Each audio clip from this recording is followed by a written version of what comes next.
Bien, continuando con el programa de talleres de la sala número 2, Luis Estrada de los Ríos, del 19º Congreso Nacional y Noveno Internacional de Psicología, organizado por el Colegio de Psicólogos del Perú, tenemos el agrado de presentar el siguiente taller, titulado Psicoterapia Integradora para las Drogodependencias y las Adicciones, a cargo del doctor Wilber Castellón, quien nos dicta este taller desde El Salvador.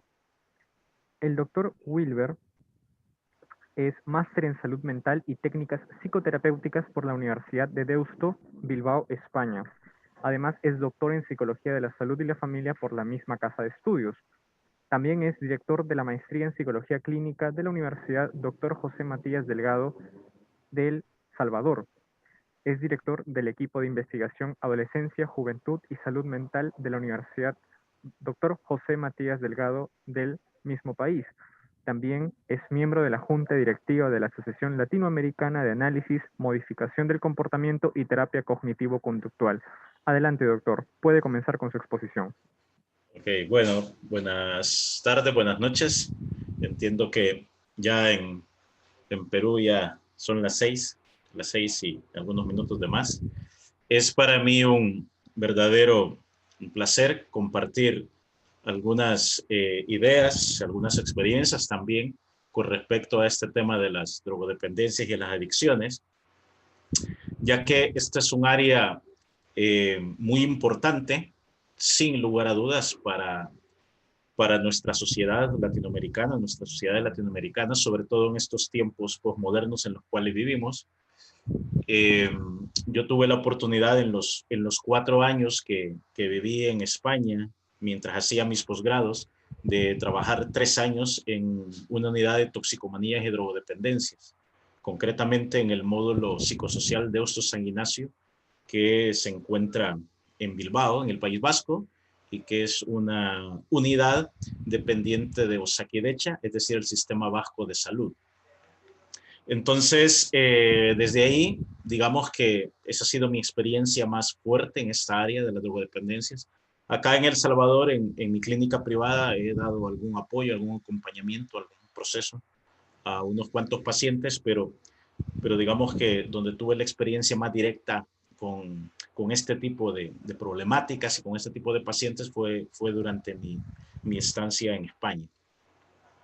Pues bien, ¿por qué hablar de una psicoterapia integradora para las drogodependencias y las adicciones? Bueno, en realidad considero que atender a pacientes con problemáticas tan complejas como es el tema de las drogodependencias requiere de entrada una atención multidisciplinaria. Eh, no considero que un tratamiento exclusivamente psicológico y peor aún purista, es decir, desde un solo enfoque psicológico, abordado con los pacientes con estas problemáticas, no considero que sea efectivo de esa manera. Si queremos eficiencia, efectividad y eficacia, que las tres cosas son importantes, aunque sobre todo la eficacia, porque es la que nos lleva a los resultados deseados, debemos entender de que hay que trabajar de forma multidisciplinaria, es decir, con otros profesionales de la salud y también utilizar herramientas de diverso tipo a nivel de escuelas o corrientes psicológicas. ¿Por qué? Porque sabemos que de entrada la psicología es una ciencia multiparadigmática, es decir, se sostiene de diferentes paradigmas, posturas de pensamiento. Sin embargo, también he de señalar que el protocolo más eficaz en términos generales para esto es en realidad el protocolo del enfoque cognitivo-conductual, que digamos que es a pesar de que hoy vamos a hablar de una psicoterapia integradora, dentro de esta integración el 70% es de corte cognitivo-conductual en realidad, sobre todo para el momento del cambio, que es lo que a muchos les suele interesar más. En realidad yo creo que cada momento es importante, sobre todo al trabajar con este tipo de pacientes. ¿Ok? Entonces, esto de entrada para ponerles en perspectiva. Bien, vamos a iniciar entonces con algunos breves aspectos conceptuales. Desde un punto de vista epistemológico, en la actualidad se habla de que existen dos cuerpos teóricos importantes hoy en día. Por un lado, el tema de las drogodependencias y por otro el de las adicciones conductuales.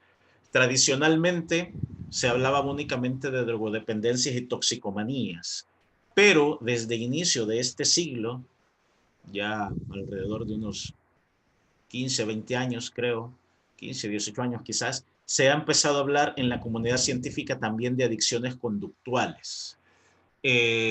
Las adicciones conductuales, ya luego vamos a hablar un poquito más de ello, hace referencia a un tipo de adicción sin sustancia, es decir, sin componente químico de droga ingerido, ¿ya? Y actualmente hay un avance muy importante en la investigación sobre esto, evidentemente sobre todo en los países desarrollados, pero el cuerpo epistemológico utilizado tradicionalmente en las drogodependencias, es decir, en las adicciones con sustancias, sirve también para el tratamiento de las adicciones conductuales.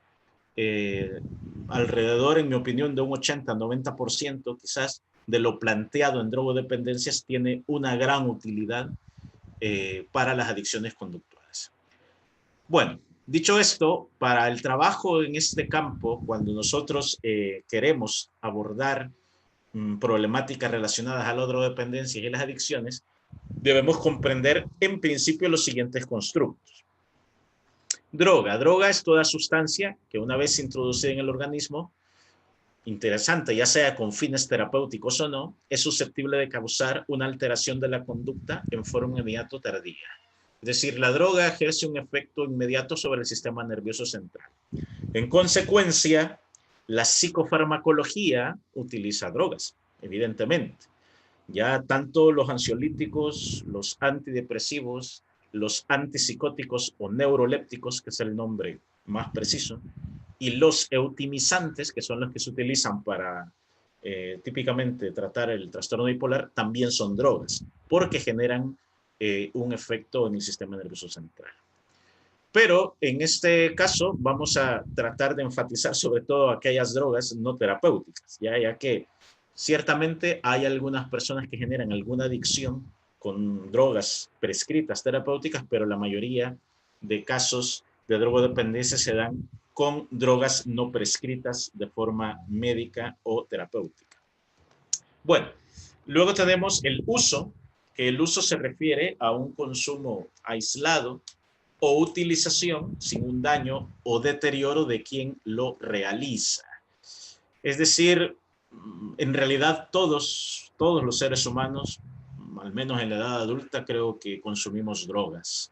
Si usted toma café, esa es una droga. Si usted toma té, esa es una droga. Si usted toma Coca-Cola, esa es una droga. Entonces, pero bueno, en principio se habla de que ese es un uso. ¿Por qué? Porque cuando usted consume esa droga, no le genera un daño o deterioro ya de significativo, bueno, o incluso no significativo a nivel psíquico o a nivel biológico. Luego tenemos el abuso, que aquí es cuando la autoadministración, importante de manera no aprobada culturalmente de cualquier fármaco o droga, que ya produce consecuencias adversas. Y aquí, ¿por qué se dice no aprobada culturalmente? Porque esto está muy relacionado con lo que cada sociedad decide que es abusar o no abusar.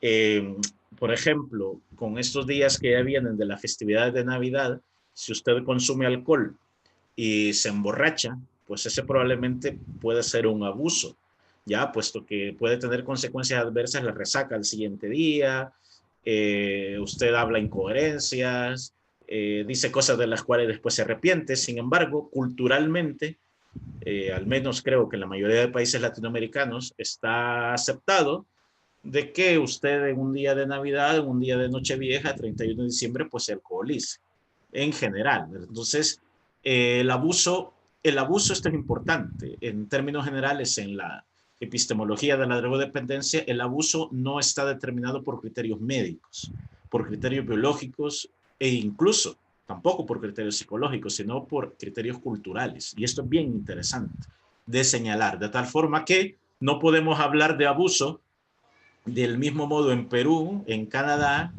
en Tailandia que en Alemania, por ejemplo, en donde se toma cerveza desde el desayuno prácticamente. ¿Ya? Entonces, esto es importante considerar. Bueno, luego tenemos el constructo de drogodependencia, que aquí ya hace referencia a todo aquel estado psíquico y algunas veces también físico, que es resultado del uso de una droga, pero que se caracteriza, y esta es la parte relevante, por respuestas del comportamiento y otras que siempre incluyen la compulsión a tomar la droga de manera continua o periódica para experimentar sus efectos psíquicos y, algunas veces, el malestar producido por la abstinencia. Es decir, el elemento nuclear del constructo de drogodependencia es la compulsión a tomar la droga.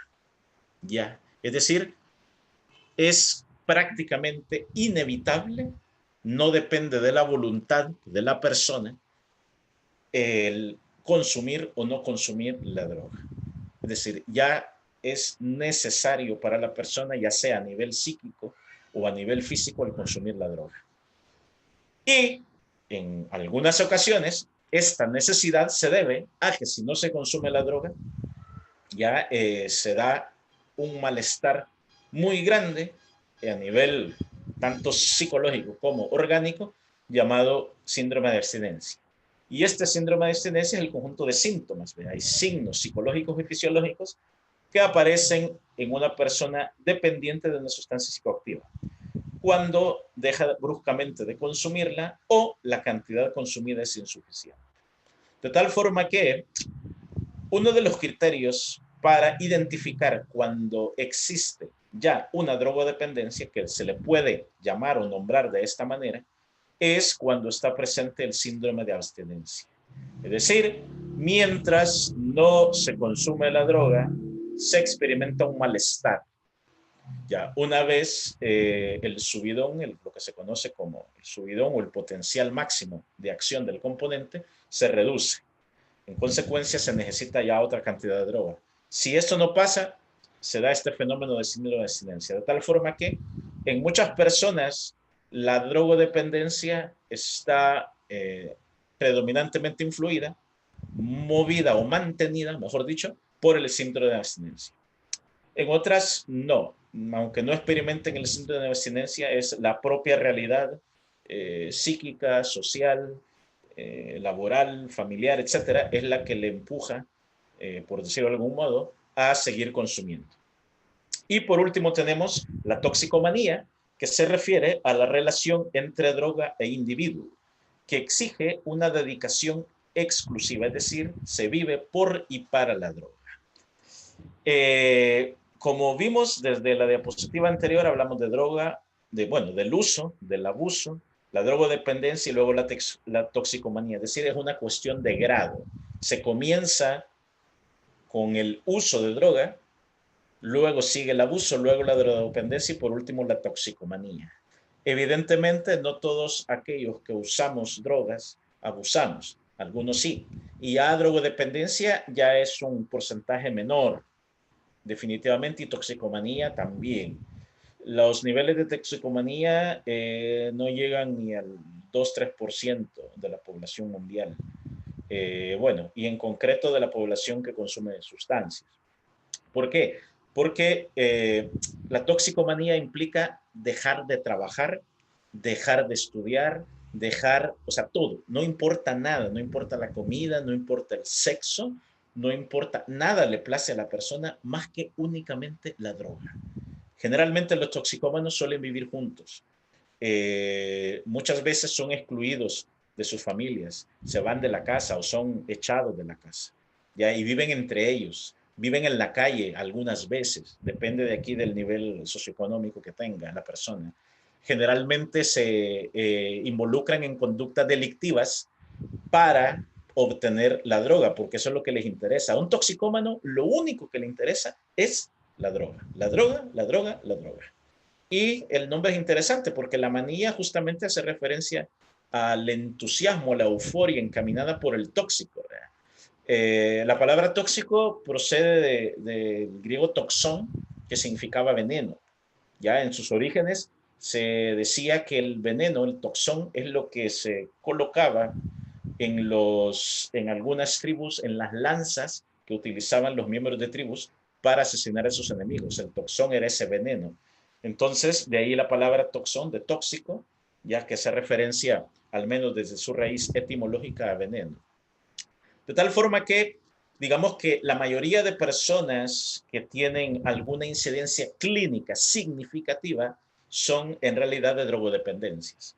¿Por qué? Porque son personas que sí pueden, digamos, medianamente funcionar, pueden trabajar, pueden estudiar, pero siempre dependiendo de la droga. Ya son una serie de condiciones psicológicas, sociales, como también del tipo de sustancia que se ingiere, ¿ya? Lo que lleva de la drogodependencia a la toxicomanía. Pero, en mi opinión, la mayoría quizás de personas, insisto, con una incidencia clínica problemática hacia esto, es más por la drogodependencia que por la toxicomanía. Ya, por dicha, por dicha. Bueno, entonces estos son algunos aspectos conceptuales de base, ¿ok? Y luego la adicción, que es la dependencia persistente y compulsiva hacia una sustancia o conducta. ¿Por qué? El término adicción aplica tanto para las adicciones con sustancias como las adicciones conductuales, ¿verdad? En cambio, el término drogodependencia no se puede hablar, o sea, está mal dicho, decir drogodependencia conductual, o sea, es adicción conductual. ¿Ya? Entonces, hace referencia a la adicción, a la dependencia, perdón, tal cual. Y en este sentido, Juan José Vallejón, que es un experto en este tema, miembro del Instituto de Drogodependencia, señala que las adicciones representan una patología de la libertad. Y un claro ejemplo de ello son las adicciones conductuales. ¿Por qué patología de la libertad? Porque la persona depende de la droga. El elemento que determina lo que la persona desea o anhela es la droga. Trasciende la voluntad, trasciende el control. No se puede decir que no. Eso con el caso de la drogodependencia y toxicomanías, y en el caso de las adicciones conductuales también. No se puede decir que no a la comida cuando hay una adicción a la comida. No se puede decir que no al sexo cuando hay una adicción al sexo. No se puede decir que no cuando hay una adicción a las nuevas tecnologías, que cada vez está más en boga esto. Ya vamos a hablar más adelante sobre esto también, porque a veces se piensa de que el vicio es lo mismo que una adicción y no. El vicio es una categoría moral, la adicción es más un criterio para el caso clínico, ¿ok? Entonces no es lo mismo. Y no solo implica la frecuencia alta o máxima, sino que también implica otros componentes que, insisto, vamos a hablar más adelante. Bueno, después de estos aspectos conductuales hay que considerar algunos elementos que a mí me parece indispensables cuando se va a realizar una intervención en adicciones eficaz. Algunas de estas variables son las variables del individuo, ya tales como, por ejemplo, la motivación al cambio. Cuando una persona es o tiene ya una drogodependencia, una adicción conductual ya de ley, y ni se diga una toxicomanía, generalmente esta persona no está motivada para cambiar.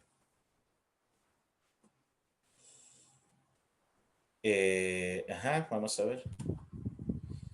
Generalmente no está, creo que no me veía muy sí, ok.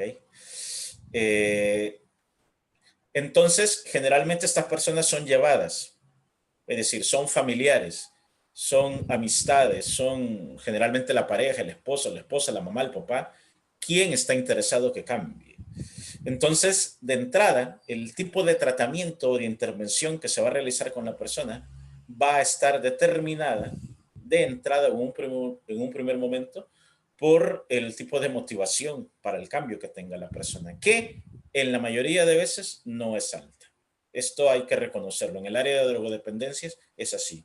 Generalmente van a la fuerza o con muchas dudas. Luego, la historia de aprendizaje, evidentemente, no es lo mismo trabajar con una persona que tiene, ¿qué?, 2 años de drogodependencia, de consumo masivo, de alguna droga en concreta que alguien que tenga 20, 15 años.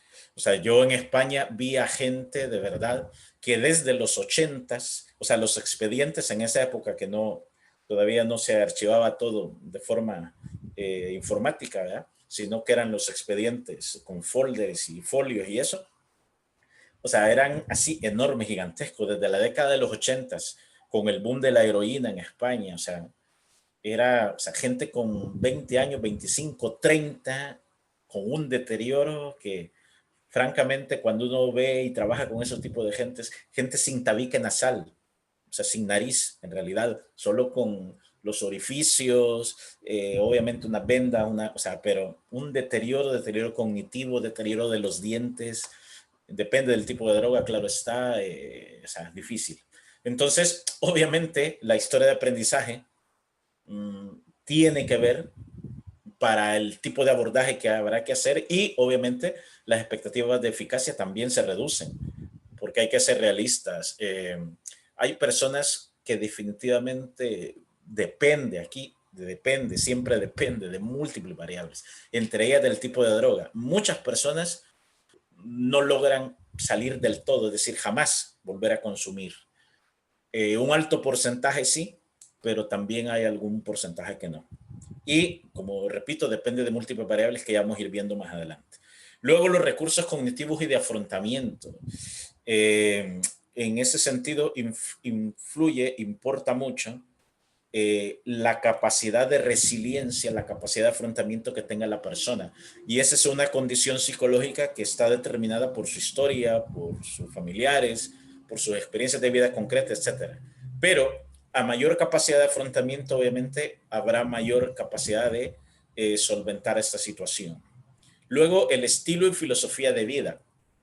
Cuando la gente considera, tiene una filosofía de vida, por decirlo de algún modo, quizás bastante bohemia, o una filosofía de vida en la que considera que las drogas no son negativas, y en realidad en sí mismas yo pienso que no tienen por qué hacerlo. Es decir, las drogas han estado presentes desde el inicio de la historia de la humanidad.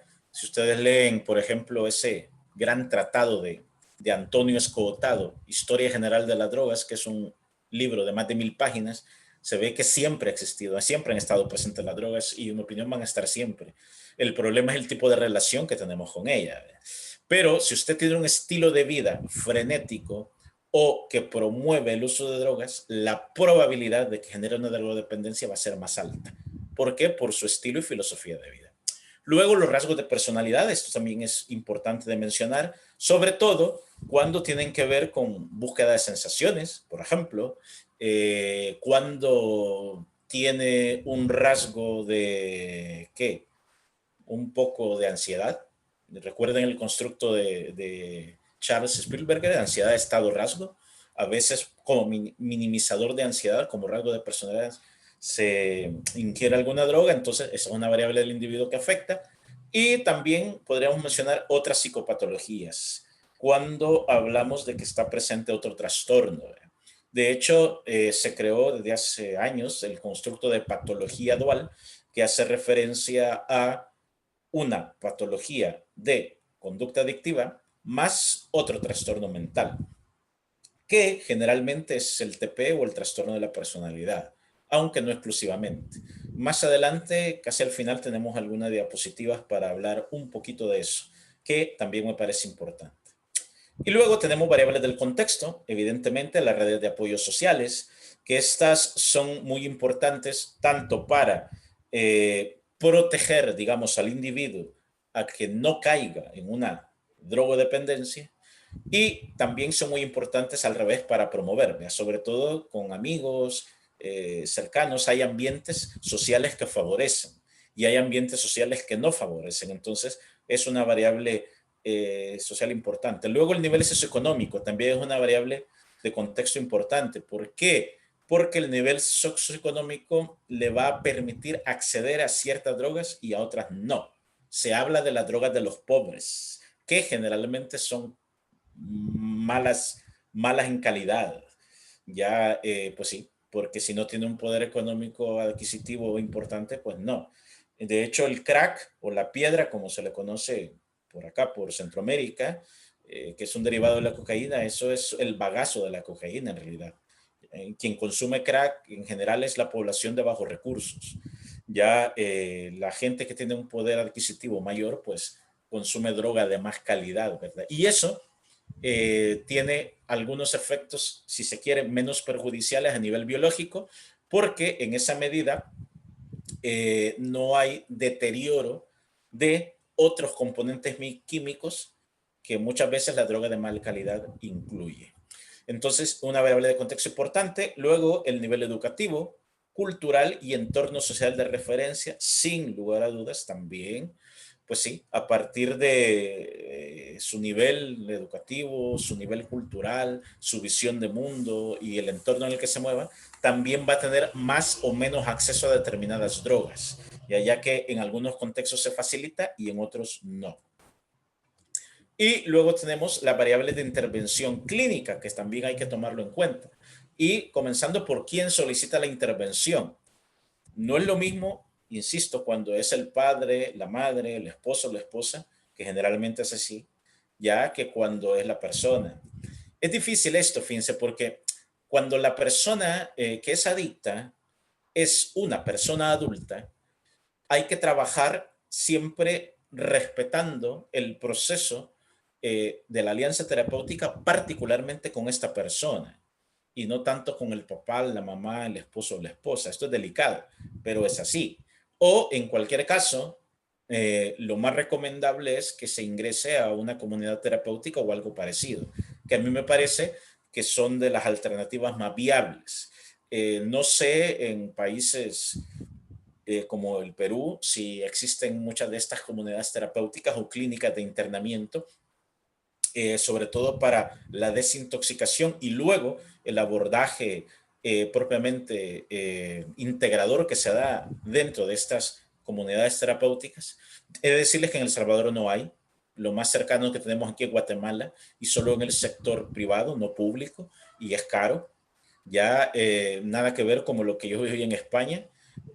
Allá hay muchas comunidades terapéuticas y es el gobierno, en el caso del País Vasco, el gobierno autonómico, quien paga, imagínense, quien paga esto, el servicio para estas personas. Pero bueno, son otras realidades, ¿verdad? Pero bueno, quien solicita la intervención es importante. Y luego las expectativas que se tengan sobre la intervención, porque hay que tener expectativas realistas. Ese tema es complejo, pero las expectativas realistas no implica que no se pueda hacer nada, se puede hacer mucho. Ya, en el caso de la gente que cree que no se puede hacer nada, hay que motivarla de que sí se puede hacer algo. Y en el caso de la gente, que sobre todo son familiares a veces, que creen que se puede hacer todo, hay que decirles que no siempre se puede hacer todo, ¿ya? Pero algo sí, y generalmente mucho. Depende de múltiples variables, pero se puede. Luego el servicio de atención, vea si este es público, privado o individual, que esto también es importante de considerar. Como les digo, aquí en nuestro país, en El Salvador, en mi país, prácticamente no hay atención pública de calidad y de peso para la drogodependencia. El Hospital Psiquiátrico Nacional tiene una unidad de toxicomanías, pero lo único que hace es que la persona se desintoxique de la droga y luego lo sacan. Y en realidad, pues eso no es prácticamente nada, no hay intervención psicológica propiamente dicha. Entonces, difícil. Bueno, si es privado, ya obviamente hay más recursos generalmente. Y si es individual, pues también en alguna medida se puede trabajar directamente con la persona, pero repito, por la experiencia que yo tengo, considero de que si una persona tiene una drogodependencia o ni se diga una toxicomanía, si esta persona va ella solita, solo a un psicólogo, a una psicóloga, solo el terapeuta, esta persona difícilmente va a dejar su condición. Se los digo con toda honestidad, difícilmente. Y aunque sea el máximo exponente de la drogodependencia a nivel mundial, siempre se necesita un trabajo multidisciplinario, siempre se necesita un psiquiatra, una psiquiatra que acompañe, siempre se necesita terapia ocupacional, siempre se necesita aspectos psicopedagógicos, siempre se necesita terapia, o casi siempre, mejor dicho, terapia familiar, o a veces con la pareja.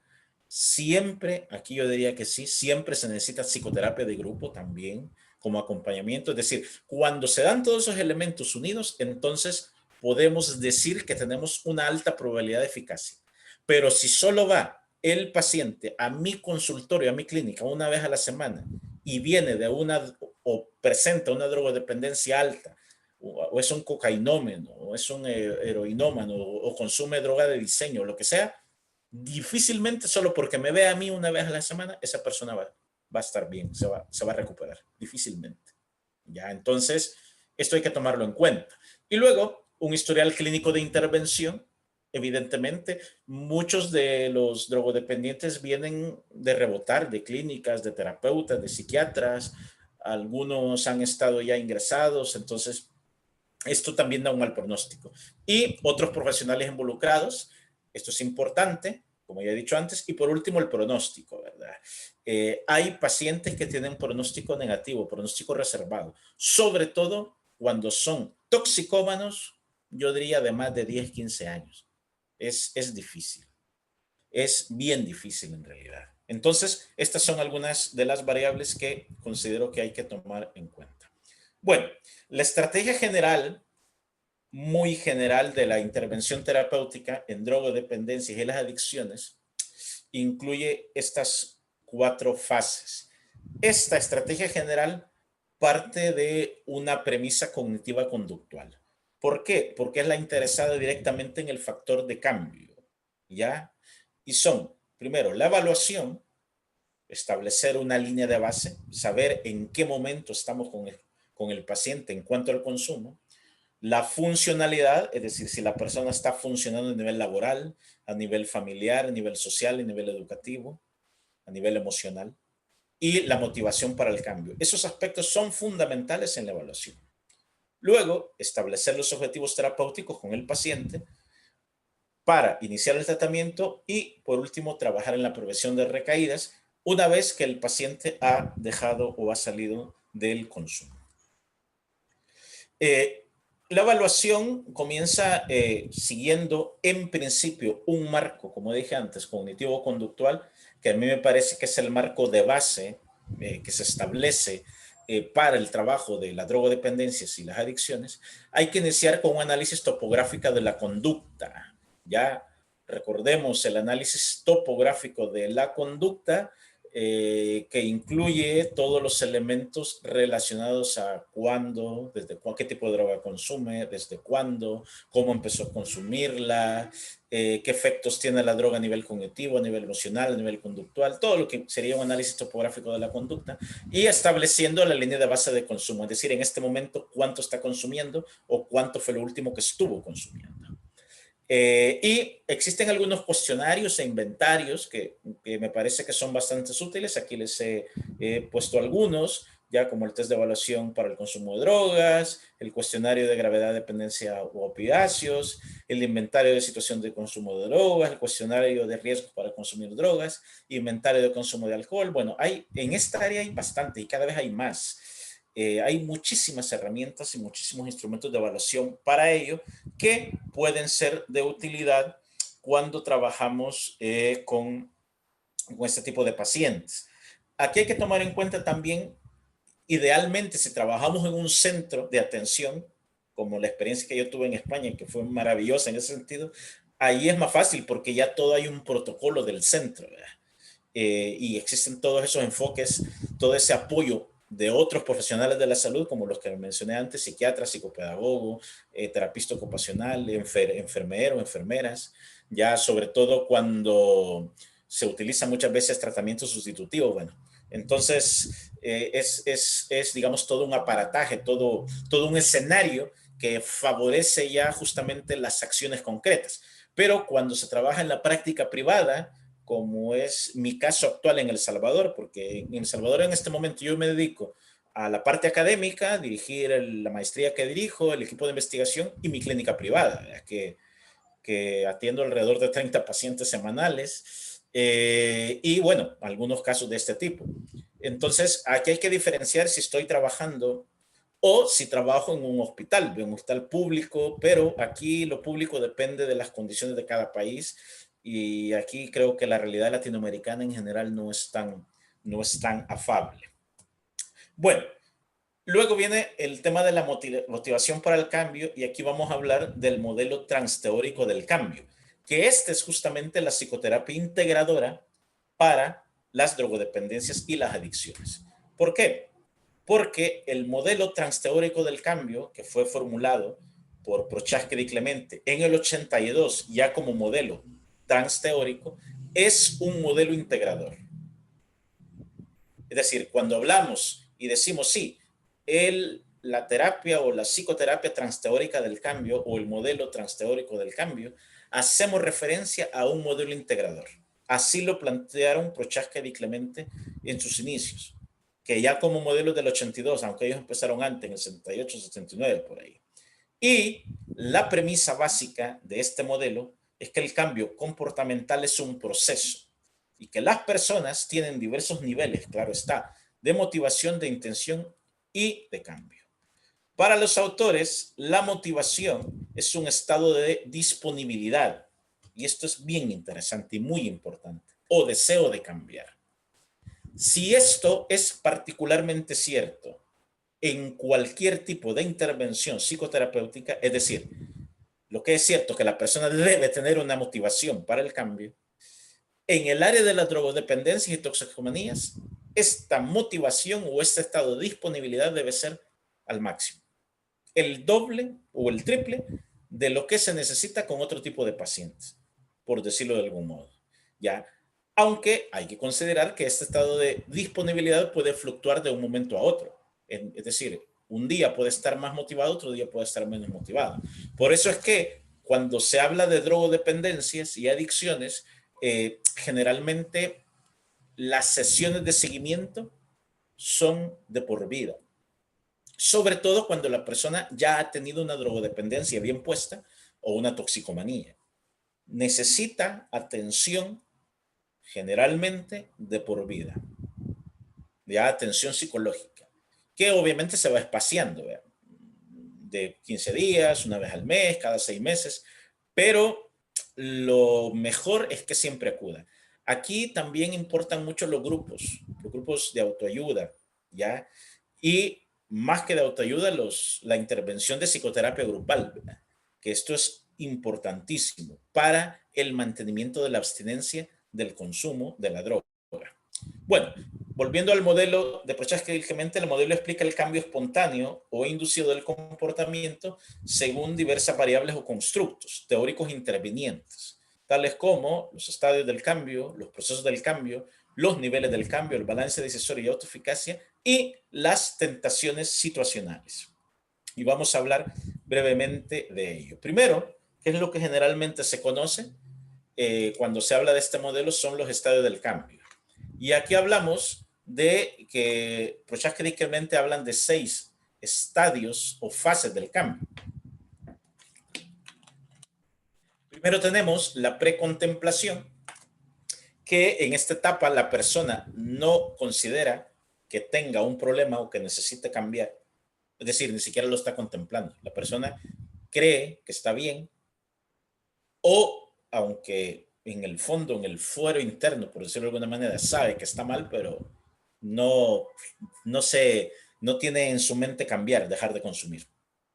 Luego, la contemplación, aquí sí hay ya conciencia de que existe un problema, ya considera la posibilidad de cambiar, pero todavía está como pensando.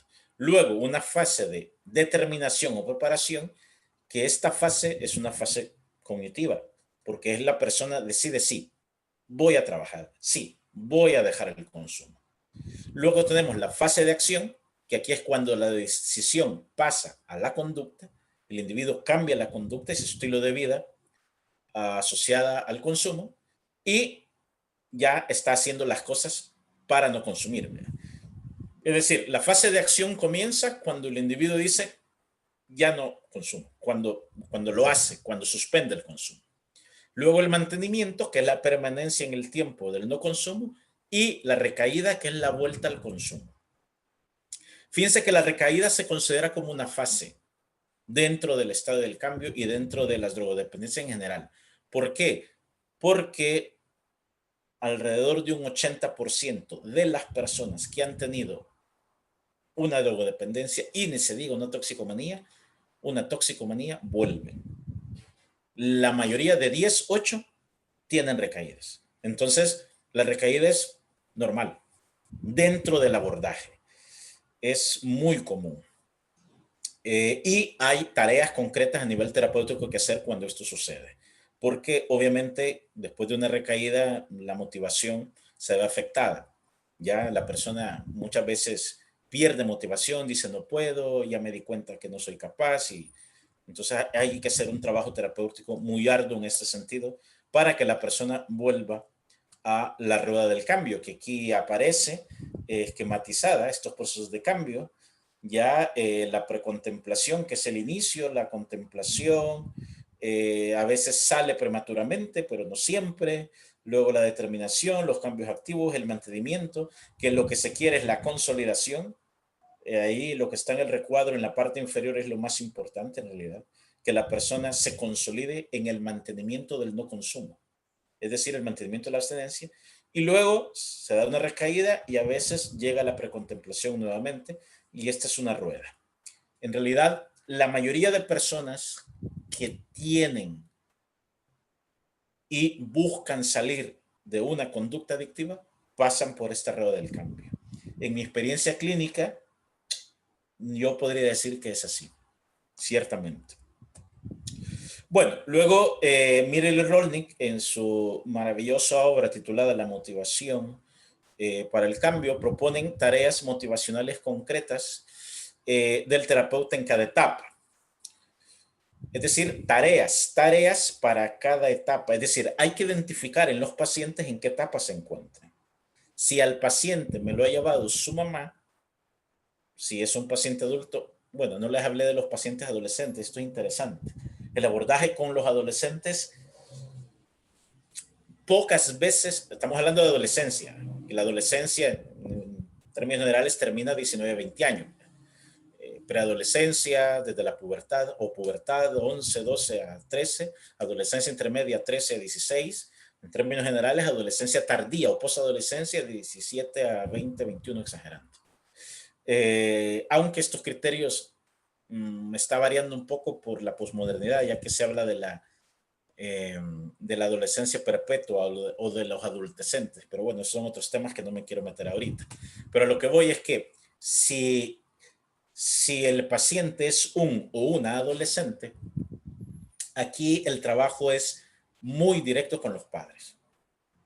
Muy, muy, muy indirecto con los padres. Es difícil, no es tan común en algunos sectores sociales que haya adolescentes drogodependientes. Generalmente esto se ha dado cuando una de dos. O los padres han estado ausentes, es decir, han sido padres periféricos y ellos han hecho lo que les da la gana, o en situaciones de pobreza extrema o de lumpen social, que ellos se han ido de la casa y viven en la calle. Lo que se conoce a nivel de psicopatología social como niños de la calle, ya que viven en las calles, en muchas ciudades latinoamericanas, por ejemplo, como las centroamericanas. Yo podría decir, conozco, pues, no sé, alrededor de 10 países latinoamericanos y he visto eso en México, en Perú, que he estado 2 veces, pues me imagino que hay también en Argentina, en, bueno, muchos lugares. Entonces, aquí generalmente es por estas condiciones o situaciones sociales tan extremas, tan desfavorecedoras, que puede darse que haya adolescentes toxicómanos. Pero generalmente, si no está esta variable presente, la toxicomanía se da en adultos, porque para empezar debe mantenerse en el tiempo. Aunque hay casos, insisto, muy extremos de consumo de drogas duras, como se le conoce, desde etapas tempranas de 8 o 9 años, por dicha no es en la mayoría de sectores sociales. Entonces, bueno, ¿por qué les hablaba de esto? Por la precontemplación, porque en realidad si la persona es llevada, muchas veces va a la fuerza, entonces no está pensando en cambiar, sino que más bien está pensando, bueno, me han traído aquí a la fuerza y ni modo. Entonces, aquí lo que hay que hacer es que la persona tenga una duda, aumento de la duda, aumento de la percepción de los riesgos, ¿ya? Y es un abordaje directo con el paciente. Luego la contemplación, como la persona ya lo está contemplando, ya lo está meditando, ya lo está pensando más, entonces aquí se trata de inclinar la balanza. Luego, en la determinación o preparación, aquí se ayuda al paciente a determinar, a pensar cuál sería el mejor curso de acción a seguir para lograr el cambio. Y en eso los terapeutas tenemos un rol importante. ¿Qué hay que hacer si tú quieres dejar de consumir? A nivel psicológico, te ofrecemos esto, te ofrezco esto. A nivel biológico, médico, están estos colegas que trabajan estas áreas, son muy buenos, están estos centros.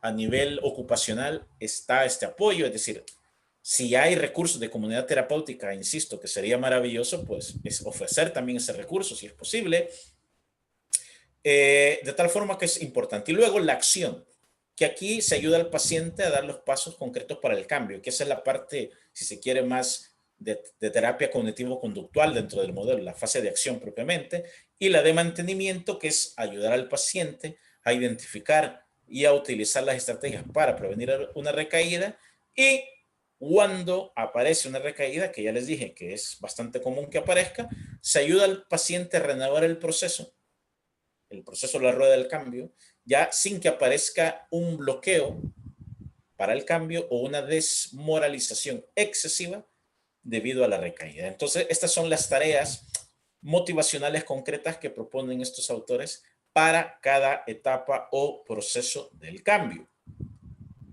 Luego, Prochaska y Clemente habla de los procesos del cambio, que fue el primer elemento que ellos descubrieron en el 78. Fíjense que este modelo, que ya dije que es un modelo integrador, bueno, les comento, yo soy un psicoterapeuta integrador. O sea, yo me formé en España en un máster de factores comunes en psicoterapia, ya en el modelo de Bernard Beijman. Y los modelos integradores en psicoterapia, en términos generales, se dividen en tres. Hablamos del eclecticismo técnico, hablamos de la integración teórica y hablamos de los factores comunes en psicoterapia. Dentro de esas tres macrocategorías, en su interior existen múltiples modelos, ya en cada uno de ellos, sobre todo los de integración teórica, que ahí están la mayoría de modelos integradores, ¿verdad?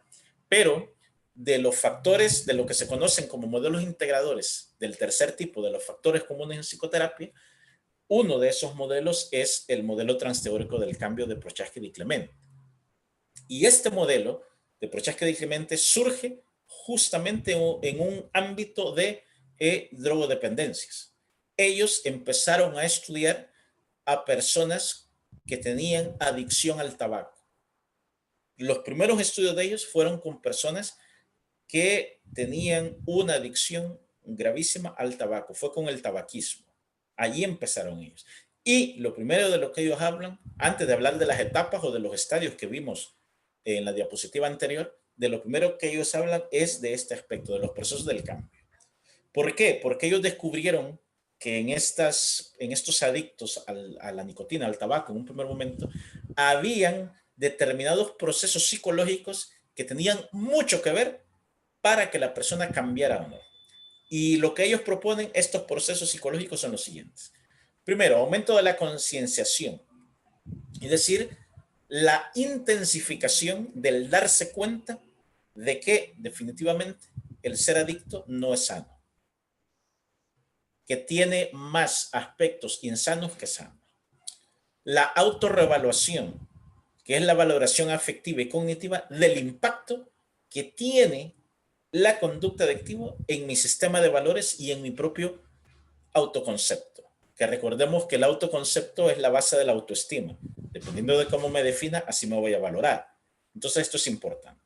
Luego, la reevaluación ambiental, que es la valoración del impacto de la conducta adictiva sobre el comportamiento interpersonal, los otros, y sobre las personas significativas del individuo. ¿Por qué? Sobre todo cuando se está a un nivel de toxicomanía, en realidad no hay amigos. Se pierde redes, se pierden, hay cantidad enorme de matrimonios que se han destruido por drogas, por el alcohol, por ejemplo, que es de las drogas legales más comunes en todo el mundo prácticamente. ¿Cuántos matrimonios, cuántas parejas, cuántas familias no se han destruido por el alcohol? Solo por hablar de una droga muy común y muy legal. Entonces, importante la revaluación ambiental. Luego tenemos el relieve dramático o el alivio dramático, que es la experimentación o expresión de reacciones emocionales provocadas por la observación y advertencia de los aspectos negativos asociados a la conducta adictiva. Prácticamente es una reacción emocional de cómo me siento, lo que experimento, ya negativamente al ser consciente de que soy un adicto. La autoliberación, que está muy ligado a la anterior, que es el compromiso personal y aumento de la percepción de la propia capacidad para decidir y elegir.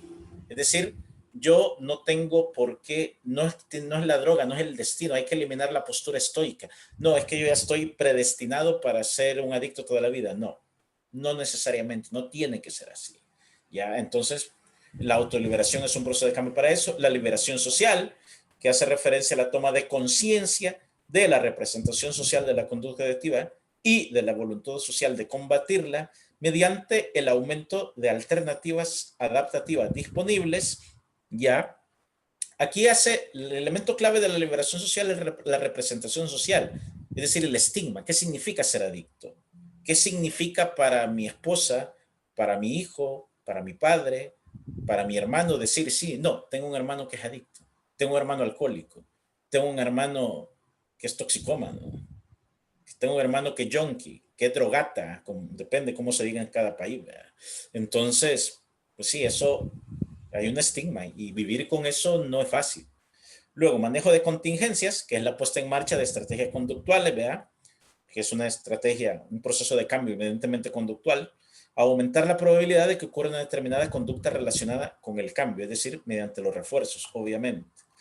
Las relaciones de ayuda, que hace referencia a la existencia y utilización del apoyo social, el apoyo social, comenzando por el terapeuta, obviamente, que pueda facilitar el cambio de la conducta adictiva, aunque también aquí es importante los otros significativos, es decir, familiares y personas de importancia para el individuo. Luego tenemos el contracondicionamiento, que es eminentemente conductual, vea, un proceso de cambio conductual, que hace referencia a la modificación de las respuestas extraídas por los estímulos condicionados asociados, generando y desarrollando conductas alternativas. Prácticamente hablamos de una estrategia de modificación de conducta, ya eliminar el condicionamiento que se tiene hacia determinados estímulos y sustituirlos por otros. Control de estímulos, evitación de la exposición a situaciones de alto riesgo asociadas a la realización de conductas adictivas. Pues sí, si yo sé que cada vez que paso por los bares me dan ganas de tomar alcohol, pues no tengo que pasar por los bares. Entonces, ese sería un ejemplo de un proceso de cambio de control de estímulos, que es un proceso de cambio también eminentemente conductual. Bueno, aquí en este cuadro vemos exactamente el aspecto integrador de esta psicoterapia para la drogodependencia, las escuelas de psicoterapia y los procesos del cambio. Esto lo he tomado, este cuadro que está acá, lo he tomado de los planteamientos de Prochaska y Clemente. Por eso el modelo es un modelo transteórico, que la palabra trans significa más allá de, más allá en este caso de lo teórico. ¿Ya? Entonces, ¿qué es lo que propone Prochaska y Clemente? ¿Qué es lo que proponen? Bueno, que cada teoría, cada escuela psicológica tiene o utiliza predominantemente determinados procesos de cambio y que cada proceso de cambio tiene algunas técnicas representativas. Por ejemplo, la escuela o el enfoque psicoanalítico ya utiliza de los 10 procesos de cambio que mencionaron antes Prochaska y Clemente. Ellos consideran que el psicoanálisis utiliza fundamentalmente esos dos procesos primarios de cambio. El relieve dramático, es decir, el relieve emocional y el aumento de la concienciación. ¿Cuáles son las técnicas representativas del psicoanálisis para generar esos procesos? El análisis de resistencia, la asociación libre, la interpretación de los sueños. Por ejemplo, el enfoque o la teoría humanista existencial. ¿Cuáles son los procesos primarios de cambio que utiliza predominantemente? La liberación social, la autoliberación, la relación de ayuda. Y así cada enfoque. hasta llegar al conductista, que cuáles son los procesos: control de estímulo, control de contingencia, control de condicionamiento. La Gestalt, es decir, todas las escuelas, y esto es importante, y yo lo digo siempre, y lo digo, y soy miembro de la junta directiva de la ALAMOC, que es la Asociación Latinoamericana de Terapia Cognitivo-Conductual. Pero yo, Wilber Castellón, como psicólogo y como psicoterapeuta, yo considero de que los modelos psicoterapéuticos más eficientes y eficaces y efectivos son los modelos integradores. Todas las escuelas y todos los enfoques sirven para algo. Si no sirvieran, no existirían. Y esto lo he discutido en muchos congresos, en muchos entornos, y podemos aquí pasar horas hablando de eso. Hay evidencia empírica de que todos los enfoques siempre, enfoques psicológicos. Tampoco vamos a hablar de chocolaterapia y de cosas que andan por ahí, lodoterapia, que eso no tiene nada que ver. Estamos hablando de un enfoque con cierto nivel de base epistemológica científica, con todo un cuerpo teórico, con toda una jerga específica y con todos aspectos teóricos relacionales, explicativos, causales, ¿ya? Todos los enfoques tienen una función. Ahora bien, no todos los enfoques sirven para todo, eso está claro. Uno de los enfoques que ha demostrado una alta eficacia es el enfoque cognitivo-conductual. Eso también es innegable, ¿ya? Pero si fuera el único enfoque importante, pues los otros añales hace tiempo hubieran desaparecido. Así como desapareció el estructuralismo y el funcionalismo como escuelas de psicología, que hoy solo se ven en los libros de historia de la psicología, así hubieran desaparecido los otros. De tal forma que cada modelo tiene su propio valor para determinadas cosas. ¿Ok? Esa es la postura de un terapeuta integrador. Luego, Prochaska y Clemente hacen referencia a esto también, a las estrategias psicoterapéuticas según el momento del cambio. Y esto es bien importante, sumamente importante, y aquí quiero enfatizar algo. En realidad, nosotros, los terapeutas, cuando no tenemos experiencia ni conocimiento de trabajo con pacientes adictos o drogodependientes, pensamos que este paciente, o sea, nos enfocamos en que está en fase de cambio de acción. Lo que queremos es que ella deje de consumir. Y muchas veces no está en esa fase, no está en ese estadio. Es más, generalmente no está en esa fase. Cuando llega a un centro, cuando una persona es ingresada en un centro de atención en drogodependencias, o llega a la consulta privada o llega al hospital, la persona generalmente no está en un estado de acción. Puede, en el mejor de los casos, estar en el de contemplación, pero a veces en el de precontemplación. Entonces es un error comenzar a trabajar con ese paciente como si ya está listo para cambiar. Y ahí es donde pueden servir otras escuelas psicológicas, porque si el paciente está en precontemplación, es decir, que ni se le ocurre cambiar, ¿de qué va a servir que en ese momento elabore ya la modificación de conducta si él no está en eso? De hecho, aquí es donde ayudan otro tipo de escuela, ¿va? Aumento de la concienciación. ¿Qué escuela apoyaba con eso? Psicoanálisis, por ejemplo. Reevaluación ambiental, alivio por dramatización. Aquí, ¿quiénes apoyan con esto? Veamos la diapositiva anterior. El relieve dramático gestal, experiencial, por ejemplo. Humanista, existencial, la liberación social. Entonces, ven cómo las otras escuelas psicológicas también tienen algo que opinar sobre esto. Entonces, importante. Ahora bien, para cada, digamos, etapa, Prochaska y Di Clemente descubrieron en sus investigaciones ya que hay diferentes procesos de cambios en función de la etapa en la que se encuentra el paciente. De tal forma que cuando yo, como terapeuta, como clínico, tengo ante mí a un paciente con una drogodependencia, lo primero que debo establecer es saber en qué etapa del cambio se encuentra cuando hago la evaluación.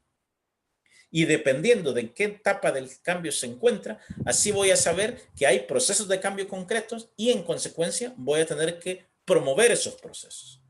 Claro, cuando ya se está en fase de acción y mantenimiento, ya que es lo que muchos consideran la terapia propiamente dicha, pues sí, lo que más va a ayudar para el cambio objetivo real de la conducta de no consumo o de no adicción, en el caso de las adicciones conductuales, va a ser evidentemente el enfoque cognitivo-conductual. Si se fijan, todos los procesos del cambio en la fase de acción y mantenimiento son predominantemente cognitivos conductuales.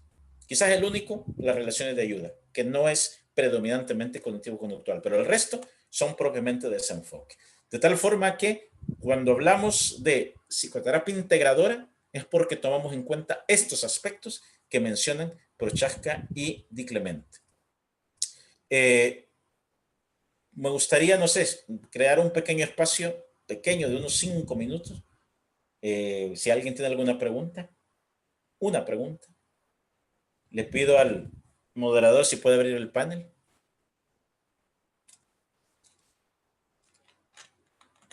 Hola.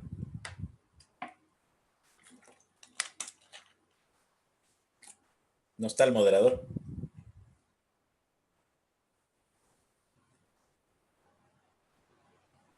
Hola.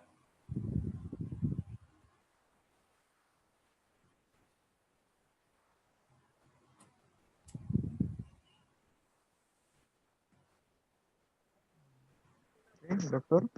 Hola, ¿qué tal? ¿Qué tal, doctor? Ya estaba durmiendo, estaba muy aburrido aquí el rollo que me estoy echando.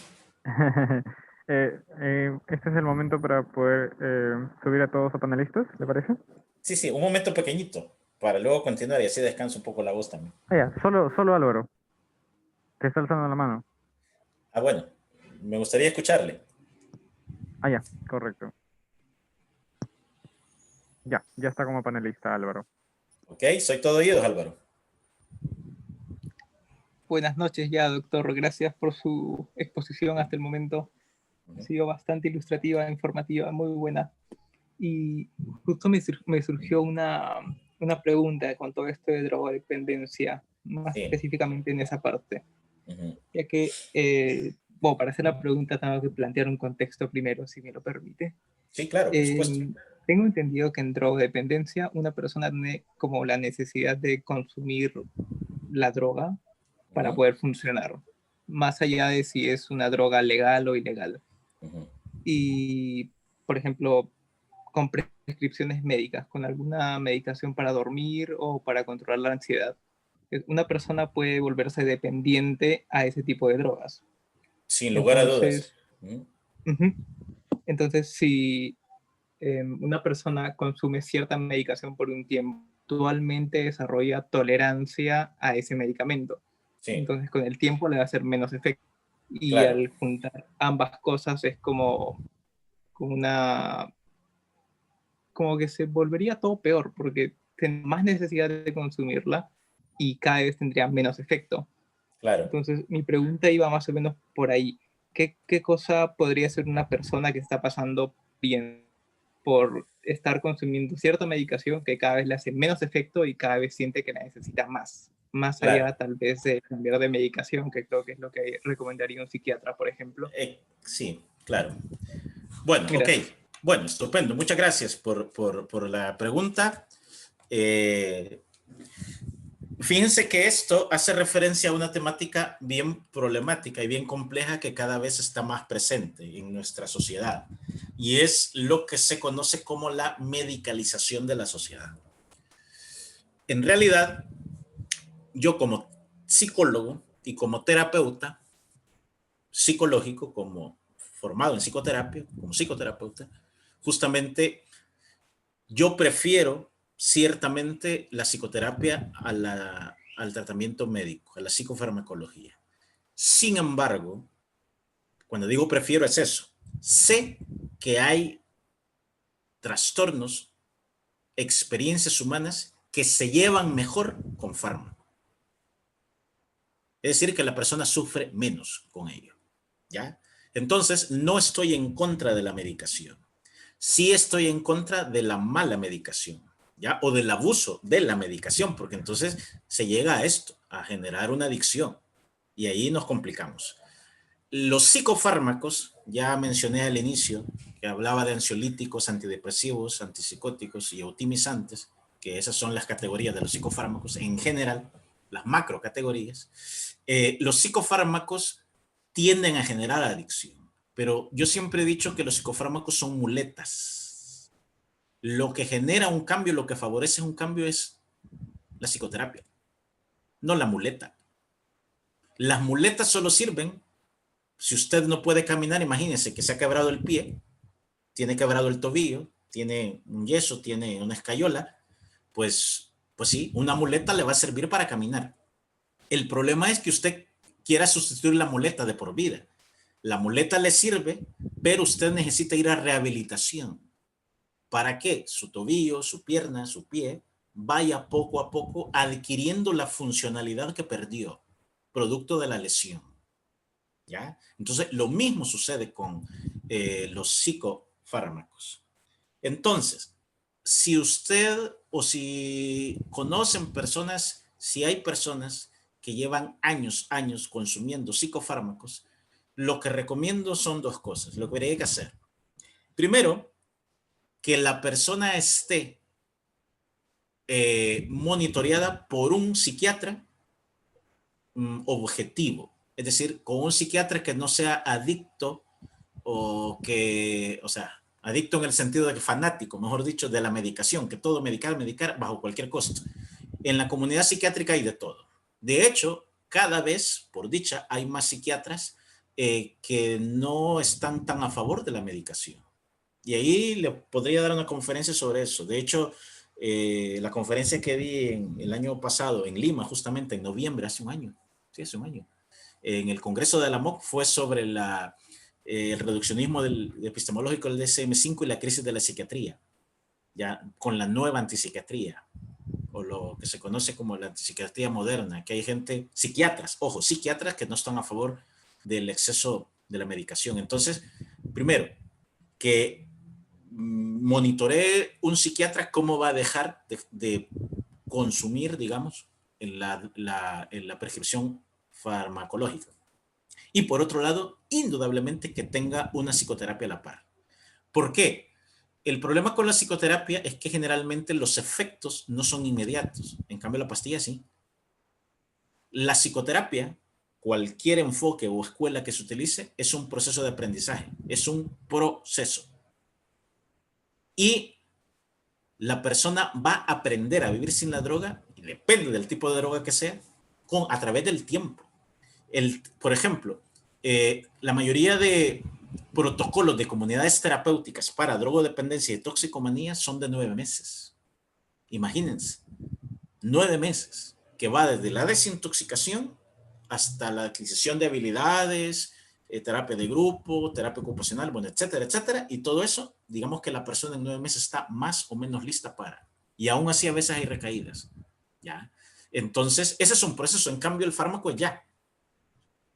Yo me tomo la pastilla hoy, tengo ansiedad, pues sí, depende. Si me tomo un lorazepam, un alprazolam y todas las PAM, una benzodiazepina, al ratito ya no siento eso.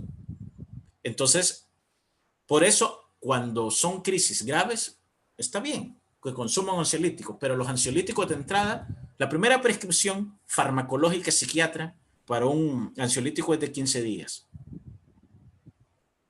Generalmente, normalmente. Después otros 15 días, un mes. Y si es un trastorno bien puesto, como un trastorno de pánico, por ejemplo, que se vive mal, obviamente, generalmente se combina el ansiolítico con un antidepresivo. El antidepresivo tiene un factor de dependencia física menor al ansiolítico, mucho menor. Tarda más en hacer efecto y tarda más en salir en sangre, en eliminarse del cuerpo. Pero es menor, no es como el ansiolítico. De todos los psicofármacos, el más adictivo es el ansiolítico. ¿Ok? Bueno, y llegamos hasta acá con esto. Espero haber respondido más o menos a Álvaro y continuamos con la presentación, porque si no, ya no nos va a alcanzar el tiempo para otros aspectos. ¿Okay? Bueno, estupendo. Bien, seguimos entonces. Cerramos el panel. Veamos entonces ahora objetivos terapéuticos. Los objetivos terapéuticos a realizar con los pacientes van a estar en función de la fase de tratamiento en la que se encuentra el paciente. Otra vez aquí vamos, la fase del tratamiento. En un primer momento, los objetivos primordiales son superar el síndrome de abstinencia. Claro que sí. Eso es lo primero. Pues sí, porque si la persona está todavía con toda la sensación que tiene, todos los síntomas somáticos, corporales, que son gravísimos. Alguien puede morir por síndrome de abstinencia, de verdad. Puede morir. De hecho, muchos alcohólicos mueren por síndrome de abstinencia. Muchos. Porque en determinado momento se han quedado sin el alcohol y mueren. Entonces, por eso es que no es tan fácil. Pues. Depende del tipo de droga y eso. Luego, romper cualquier contacto que guarde relación con el mundo de la droga. Esto también es importante. Porque si la persona va a seguir teniendo los mismos contactos, pues entonces, ¿cómo va? Lo más probable es que siga drogándose. Y luego, trabajar en la normalización del funcionamiento cotidiano. Que aquí está muchas veces lo problemático.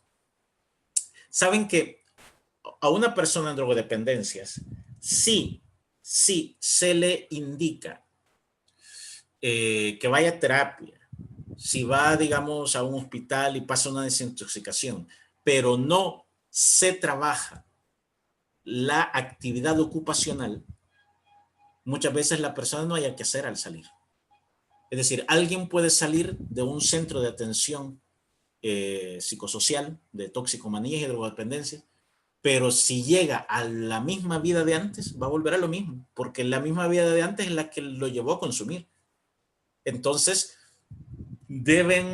hay que proporcionarle al paciente herramientas para que ya no tenga la misma vida de antes, para que haga otras cosas. Por eso es que la terapia ocupacional es básica para ello, y que no sea una persona sin oficio, ¿ya? Entonces, eso es importante. Bueno, en un segundo momento, mantener la abstinencia inicial, obviamente, abordar el deseo y el recuerdo persistente de la droga, porque el craving, ese deseo constante, hay que abordarlo, trabajar en estrategias de autocontrol, modificar el estilo de vida mediante la programación de actividades, lo que ya dije, hay que trabajar, hay que programar así con papel y lápiz, actividades concretas, y la reestructuración cognitiva, que es fundamental para cambiar pensamientos y creencias erróneas, porque esto es muy útil. Bueno, y el tratamiento ya propiamente dicho con los pacientes ya lleva otros elementos, ¿verdad? Por un lado tenemos la deshabituación física para superar el síndrome de abstinencia, que hay aquí etapas, ¿verdad? Hay que considerar el tipo de droga. No es lo mismo deshabituarse del alcohol que de la cocaína, que de la heroína, que de un opiáceo, que del éxtasis, que el speed o ácido, una droga de diseño. Aquí depende. El tipo de droga determina cómo se va a dar esta deshabituación del cuerpo. Luego el contexto. Pues sí, si está en una situación de alta disponibilidad, el asunto lo complica. La duración. Hay drogas cuya duración, los efectos agudos de la abstinencia pueden durar más y otras menos. El estilo de afrontamiento. De tal forma que no podemos pensar que con todos los pacientes se va a hacer el mismo tipo de deshabituación física. Eso no es posible. Depende de estas variables. Ya. Y esta deshabituación puede realizarse de forma ambulatoria. Ya, no necesariamente solo en un hospital o en un centro. Pero para que se haga de forma ambulatoria se requiere definitivamente el apoyo de la familia. Si no, y hay que trabajar con la familia, hay que entrenar a las familias para esto. Si no, no va a dar efectos. Esto es como el trabajo que se hace con tratamientos psicológicos para la psicosis. Si no se trabaja con la familia, mentira. No se puede trabajar en forma ambulatoria. Bueno, luego tenemos la deshabituación psicológica, que aquí básicamente el abordaje es cognitivo-conductual, perdón. Comenzando por el control de estímulos, obviamente, evitar los estímulos que favorecen la emisión de la conducta de consumo. Y luego, la exposición a los estímulos. Estamos hablando de deshabituación psicológica, pero esta exposición lleva, como toda exposición, estamos hablando de la técnica conductual llamada exposición, inundación o implosión, con sus variantes epistemológicas, pero es prácticamente lo mismo. Ya antes de iniciar es necesario cumplir una serie de requisitos, ¿verdad? Que la persona haya estado abstinente entre 1 y 3 meses, y contrastándolo con una analítica de orina, que no solo la gente diga, sí, no, yo ya no he tomado, no, yo ya no he consumido, solo con el no, muchas veces mienten. Mienten a veces por temor a un regaño, porque reconocer que han recaído lo ven como fracaso, entonces no siempre se les puede creer ya a todo lo que dicen los drogodependientes y toxicómanos. Luego, las sesiones iniciales de exposición deben hacerse en un ambiente controlado, a través de la exposición imaginativa con el terapeuta, por ejemplo. Entonces, todo lo que implica hacer una buena exposición, hay que utilizarlo aquí. No solo es de, vaya, sí, aquí está la droga y ya, no. Hay todo un proceso. Y el procedimiento de exposición se lleva a cabo identificando las señales provocadoras de deseos. Las sesiones de exposición deben durar alrededor de 45 minutos y se hace una jerarquía, o sea, eso va fase a fase. Entonces, esta es la terapia propiamente dicha, la terapia, si se quiere, más de corte cognitivo-conductual, que se utiliza en fase de acción. Aquí estamos en fase de acción. No estamos en precontemplación, contemplación ni preparación, no. Esas son las herramientas de los procesos de cambio que vimos antes. Aquí es fase ya de acción propiamente. Y generalmente cada sesión termina con la aplicación de una técnica de relajación. Hay muchísimas técnicas de relajación para que la persona se vaya fisiológicamente, psicológicamente relajada de la sala de terapia. Luego, implica el tratamiento de la conducta de búsqueda de drogas. ¿Qué vamos a hacer? Ya, porque el paciente va a sentir el deseo de volver a consumir drogas. Entonces, se identifican rutas, que la persona haga otra ruta que no pase por los mismos lugares donde están los amigos con los que consumía o donde compraba la droga, rutas alternativas. Hay que buscar los recursos de cada comunidad, del sector en el que vive, en el barrio, la colonia, la residencial, lo que sea. Y se hace exposición en el sitio. Y un terapeuta puede acompañarlo. Yo he hecho acompañamientos a pacientes, a lugares, ya por dónde va a circular. Puede ser con el terapeuta, puede ser un familiar, un amigo, alguien que esté entrenado para ello. Es lo que generalmente dicen los protocolos y a mí me parece que esto los hace más eficaz. Luego, la parte propiamente cognitiva, de resocialización cognitiva, ¿verdad? Trabajar en las distorsiones cognitivas, como diría Aaron Beck, o en las creencias irracionales, como diría Albert Ellis, o en los esquemas cognitivos disfuncionales, como diría Jeffrey Young, bueno, etcétera. Entonces, aquí tenemos una gran cantidad de estrategias. La sobregeneralización, hay que eliminarla, adoptar una responsabilidad excesiva por problemas y faltas que están más allá de su control. Entonces, trabajar en todos estos aspectos de corte cognitivo que obviamente obstaculizan la recuperación de la persona. Y algunas técnicas concretas que nos plantea el gran Carmelo Vázquez, catedrático de la Autónoma de Madrid, de resocialización cognitiva, como disputa y reto de creencias, lo que desde la TREC se llama la disputa-debate, crear disonancias, planteamiento de Aaron Beck, parada de pensamiento, usar el stop, hasta aquí llegamos, la refocalización atencional, es decir, distraerse, el sistema de las 4 preguntas, ya muy utilizado. Esta es terapia cognitiva. Terapia cognitiva, el sistema de las 4 preguntas. ¿Qué evidencia tienes de esta situación? ¿Ya? ¿Cuál otra alternativa existe para esto? Segunda pregunta. Tercera pregunta. ¿Qué elemento de error no estás tomando en cuenta? ¿O qué sesgo atencional o cognitivo tienes? Y por último, ¿qué podemos hacer en concreto ante esto? Y bueno, la desarticulación de sesgos cognitivos. Entonces, son algunas de las estrategias propiamente de tratamiento en ese momento de fase de acción. Luego viene la prevención de recaída. Y aquí, esta fase implica también una serie de acciones. Hay que evaluar las situaciones de riesgo, porque tampoco se trata de que la persona no salga, ¿verdad? Sí, como todo es riesgo, no. Hay que evaluar, ¿ya? Y se realiza un autorregistro de cuáles son las situaciones que para el paciente, para cada paciente son riesgo. Que no es lo mismo para el paciente A que para el paciente B que para el paciente C. Si el paciente tiene dificultad para el autorregistro, lo hace el terapeuta, y en sesión con el paciente. ¿Ya? Y hay que jerarquizar las situaciones de riesgo. ¿Cuáles son las de alto riesgo, las de medio riesgo y las de bajo riesgo para cada paciente? Cuando se da alguna recaída, pues sí, si se ha consumido alguna droga, hay que analizar detalladamente cuál es la situación que la desencadenó para trabajar en esa situación que no vuelva a presentarse. Y esto implica un análisis de la historia previa de recaídas, claro está. Algunas de las situaciones de alto riesgo, algunas que señalan estos autores, Graña Gómez y Muñoz, son el manejo del dinero. Entre más dinero tenga, complicado. El consumo de otras drogas. ¿A qué se refiere consumo de otras drogas? Muchos drogodependientes lo que hacen es, cuando dejan una droga, utilizan una droga sustitutiva, pero que ellos buscan como algo aparte. Por ejemplo, muchos alcohólicos que dejan de consumir alcohol, después lo que consumen es tabaco. Y en realidad yo no comparto tanto esto porque no es ganancia. Bueno, es ganancia relativa, porque el alcohol produce un deterioro muy concreto, pero el tabaco también produce un deterioro en el sistema respiratorio bárbaro. Entonces tampoco, o genera adicción a los fármacos y tampoco. Entonces hay que trabajar en esto. Actividades de ocio con consumidores, homenajes, o sea, si solo pasa en fiestas, si trabaja como DJ, difícil que no va a tener situaciones de droga. Entonces es una situación de alto riesgo, habrá que reconsiderar cómo va a hacer su labor de DJ, ¿vea? Entonces ese tipo de cosas, ¿vea?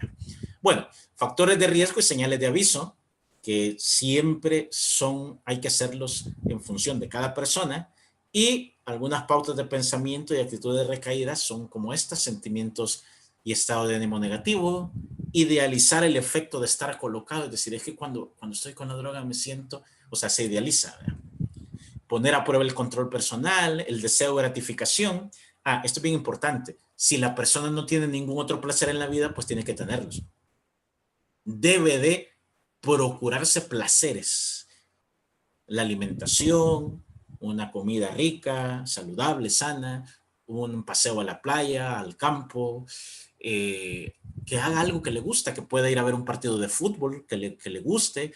Claro, todo esto va a estar muy condicionado por el nivel adquisitivo, económico, etcétera. Pero siempre hay alternativas de gratificación. Y hay alternativas de gratificación que son gratis, como ver una puesta de sol en un tejado, por ejemplo. O sea, se puede. En realidad eso no se necesita mucho dinero para eso. Bueno, estados de ánimo excesivamente positivos también, cuando hay euforia, o sea, también problemas sexuales relacionados, también sueños, pesadillas que tienen con la recaída, ese tipo de cosas. Y hay procedimientos de intervención en prevención de recaídas, como el que sugiere Marlatt y Gordon. La educación sobre la prevención de recaídas, hay que educar sobre esto, vigilar las situaciones de riesgo, el control de los fallos ocasionales o los deslices que se tienen, y una estrategia eminentemente cognitivo-conductual, que es el contrato de contingencias para prevenir recaídas que se establece con cada paciente, la planificación de las crisis y las recaídas, porque generalmente cuando hay recaída hay crisis. Luego continuar con el programa de modificación del estilo de vida, la reestructuración cognitiva, que ya hablamos antes de esto, y revisar los procedimientos de exposición y manejo del deseo. Ya. Bueno, hasta ahí llegamos con ese elemento. Brevemente quiero hablarles de las adicciones conductuales, que como les dije al inicio, las adicciones conductuales también se les conoce como modernas adicciones, adicciones del siglo XXI o nuevas adicciones, ¿ya? Y una definición es la que nos da este argentino de ascendencia italiana, Cesare Guerrecci, que dice que adicción conductual es toda conducta excesiva que sin consumo de sustancias se caracteriza por la tendencia irreprimible continuada a la repetición. En otras palabras, una adicción conductual es una compulsión. Y la compulsión es una conducta repetitiva constante, ¿verdad?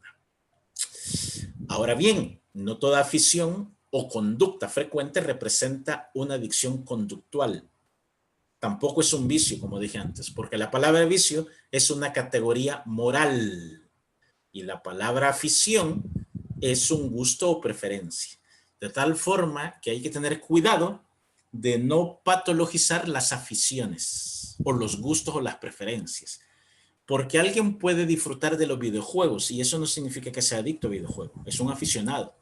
Pero ¿cuál es la diferencia? Ahí están los criterios. Estos que los da el gran Enrique Echeburúa, catedrático de la Universidad de Mérito, ya de la Universidad del País Vasco, y es, en mi opinión, el máximo experto que yo conozco, y además lo conozco personalmente, sobre las modernas adicciones o adicciones conductuales.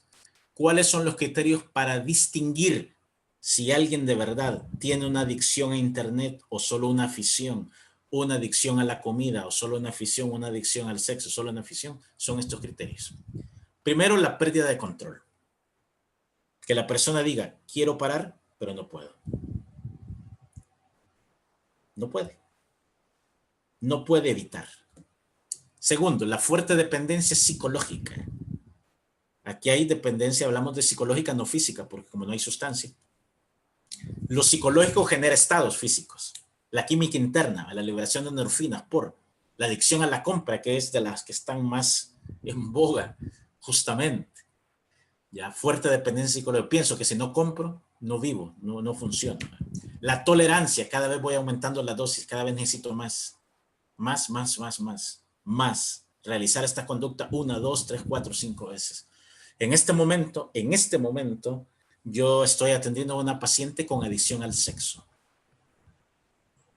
Bueno, tiene una patología dual, tiene un trastorno de personalidad, un trastorno límite de la personalidad y además adicción al sexo.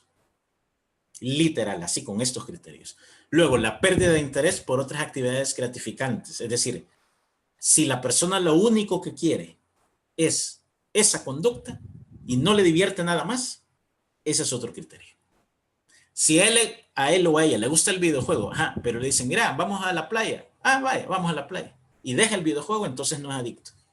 Aunque tenga otros criterios. ¿Por qué? Porque puede divertirse de otra manera. Pero si solo se divierte de esa, entonces sí es adicto. Y dice, no quiero ir. ¿Por qué? Porque quiero jugar. Ahí es complicado.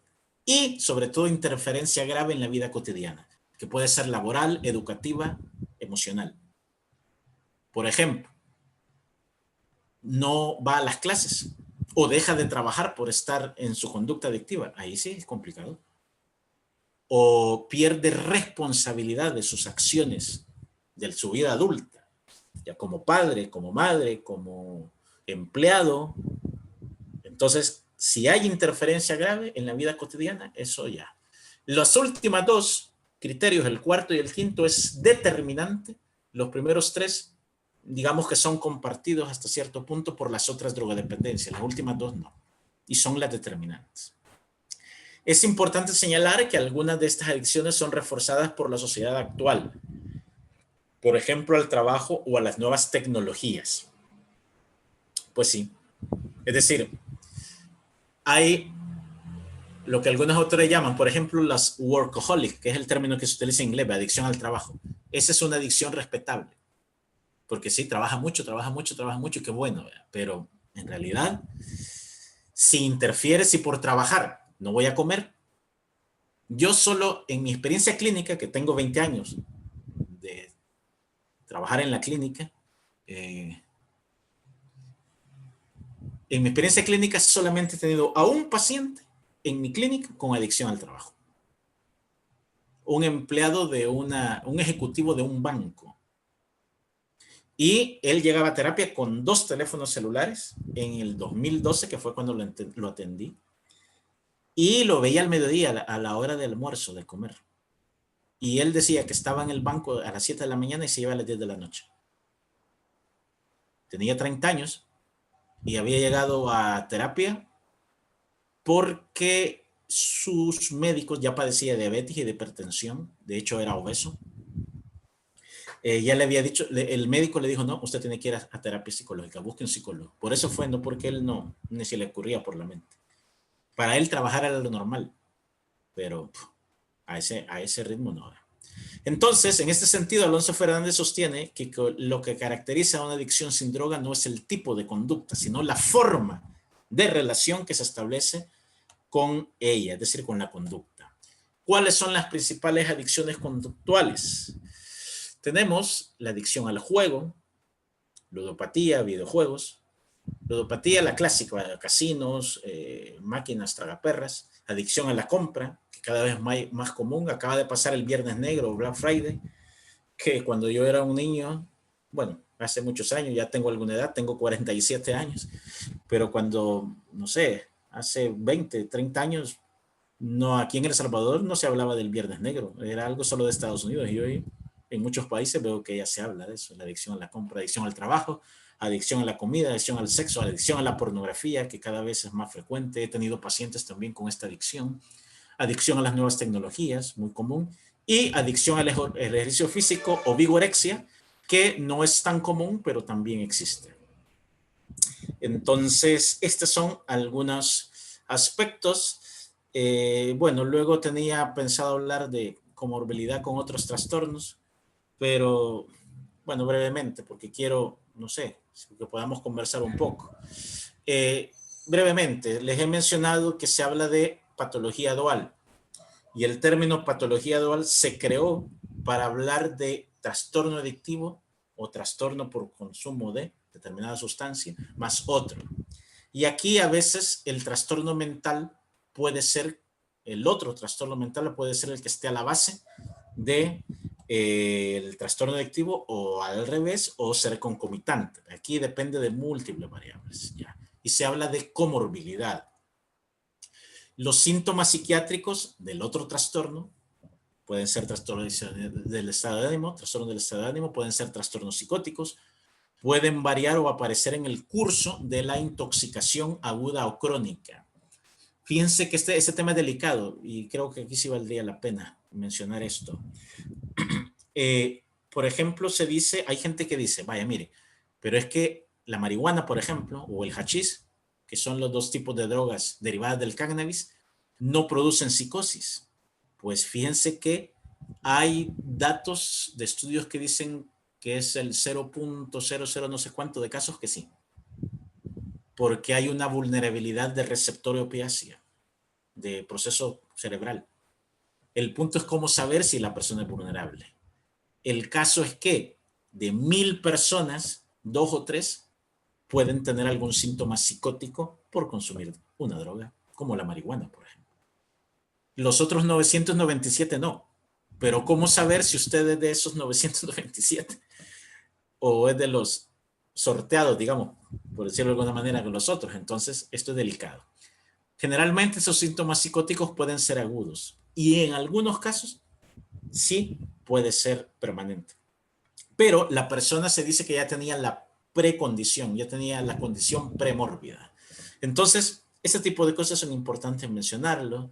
La dependencia de drogas a veces induce a desarrollar un trastorno, por ejemplo, un trastorno de estado de ánimo cuando ya no está la droga, o un trastorno de ansiedad por el deseo de, ¿ya? Y aquí hay que tomar en cuenta que hay factores de riesgo en función de determinados tipos de droga. Por ejemplo, el consumo de cocaína, anfetaminas o alcohol aumenta hasta 7 veces, según los estudios de Ochoa, Mangado y otros, hasta 7 veces el riesgo de presentar sintomatología psicótica. Particularmente esos drogas. Derivados del cannabis, muy poco.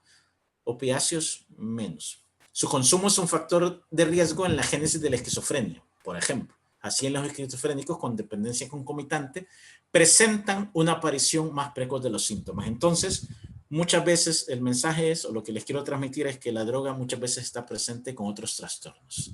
Y la psicopatología también, es decir, ya tener un trastorno es un factor de riesgo para dependencias y adicciones, la coexistencia, que con trastorno de personalidad entre un 37 y 65%, trastornos depresivos 17 y 60%, y trastornos de ansiedad un 11 y 28%, según los estudios de Roberto Secades, que es catedrático de la Universidad de Santiago de Compostela en la Comunidad Autónoma de Galicia, y es miembro de Sociedroga Alcohol, que es una entidad muy importante que hace estudios sobre droga en España. Y bueno, llegamos hasta acá por hoy. Todavía nos quedan, según veo mi reloj, 14 minutos o por ahí, pero me gustaría que aprovecháramos estos minutos para algunas preguntas, comentarios. Así es que le pido al moderador que abra el panel, si es tan amable. Correcto, doctor. Los voy a convertir a todos en panelistas.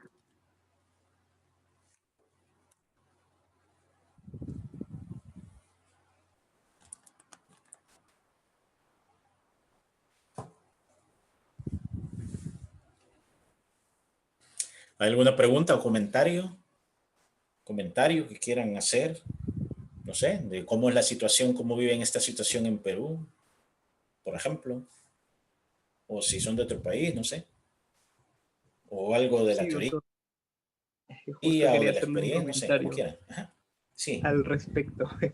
Álvaro. Sí, sí, exacto. Ok, Em, démosle. es sobre la psicoterapia a distancia, virtual, que estamos haciendo ahora En por lo de estos la tiempos de pandemia. pandemia. Sí. ¿Cree que sí sea recomendable continuar con ella o necesariamente lo mejor en cuanto a eficacia para el tratamiento de un paciente sea la presencial? Supongo que también depende de qué enfermedad tenga y qué trastorno, pero en general supongo. Bueno, fíjese que, vamos a ver, en realidad la psicoterapia virtual jamás va a sustituir a la presencial. Eso es un hecho.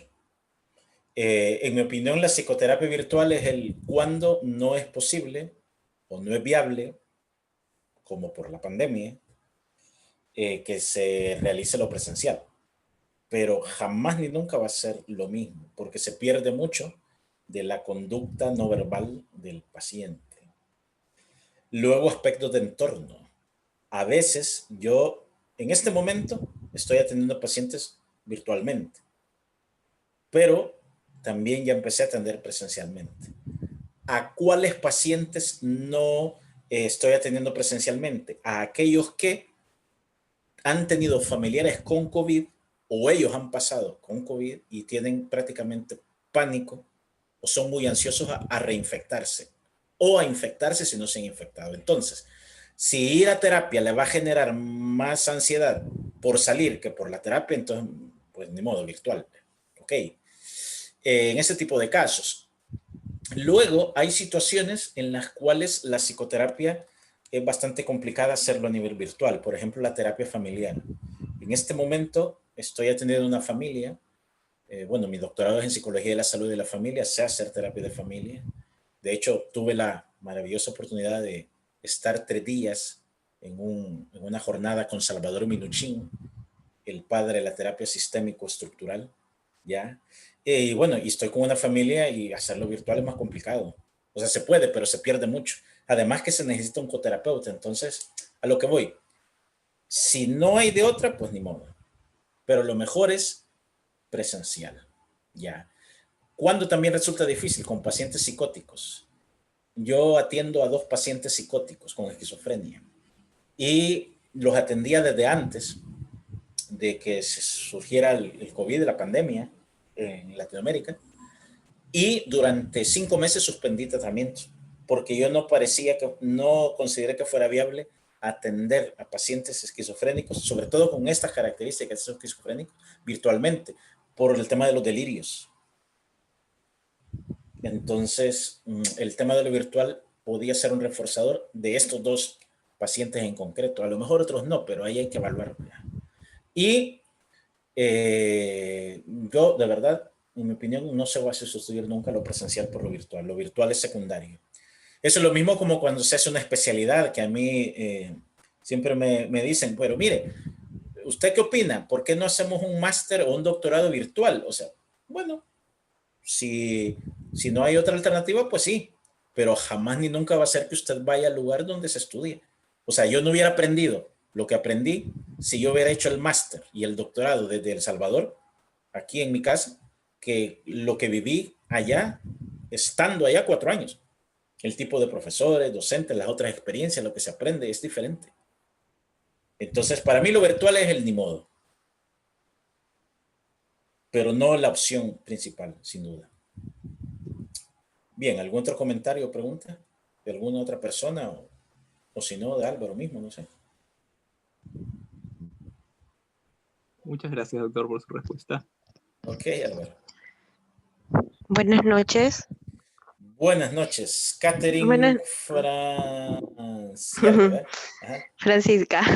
Ah, ok. Sí, Es que me sale hasta la I, Catherine Francia. doctor, buenas noches. Tengo Buenas una noches. consulta.